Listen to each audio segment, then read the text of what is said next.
Hey guys, Hotpocket500 here. I am back with tech reviews, and today I'm gonna be reviewing a handheld that I got back in the summer. Now it's like barely fall, so this is kind of not really that new to me. But this is new for you guys. So let's get to the whole review. This is an X-Men Tiger game console. This is the handheld that released in this released back in 2021. I know that there are other ones back in like the 70s, 80s, and no, basically 80s and 90s. But I got these as the revamp versions in 2021. They re-released them, and I got them from some place called the Geek Store or Geek Shop. But they're really convenient for birthday presents, and they're also really convenient to find them in malls. So yeah. This is X-Men, from Capcom. This is also from Marvel Comics, the original superhero from Marvel Comics. And, from the way that it looks outside, it looks like a normal, Tiger handheld. And, the thing is that the controls are kind of weird. If you all know, many controls are used for the A and B buttons and the D-pad.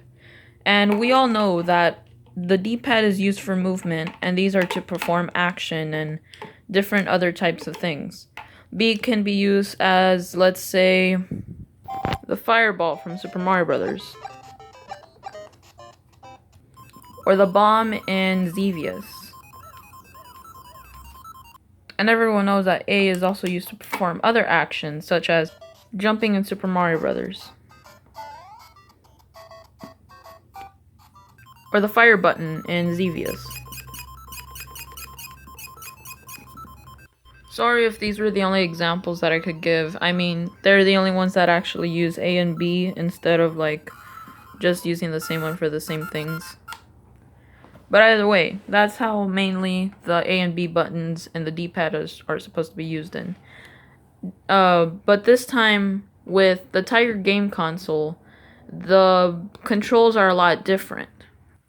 Now, for one, we have more buttons than before, or at least more face buttons. The D-pad is not used for movement. Rather, it's used for one called pick. I don't know what pick is supposed to mean. And other controls in other games that I will show during gameplay. Otherwise, this is used for moving, this is for jumping. While the D-pad is supposed to be used for movement, this is for movement.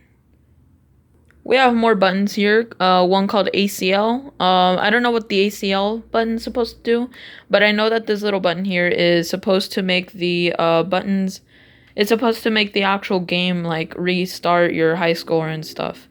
This is to turn it on, this is to pause the game, this is to turn off sound, and this is to turn off the game. So you can't use this to turn it on or off. This is used for weapons, so the D-pad is used for weapons instead of like actual movement. You can also tell that the speakers aren't speakers. They mostly just program different beeps to make sound. This is to start the game. This is to start the stage. This is to walk. And there's many other sounds out there that are, but there's not sounds that are other than just beeps. Everything else could be different. And either way, every sound is always the same, which are just normal beeps. Everyone calls this being a flop back in the 80s and 90s. And I can see why. The games aren't really games. They're more like high score things. Like how to, just shoot different enemies and how long you can use them. And they normally don't use I don't think before they used actual batteries. I think that they use like one of those watch batteries you get. So it'd be a lot more expensive for this, especially back in the 90s. So it has little artwork here which looks much better than the actual gameplay. And not a lot of these actually work nowadays. I mean, this one, since the re-releases come out, of course it's gonna work, but many of the older ones don't really work anymore. And if they did work, they would probably already be like in their last few minutes working.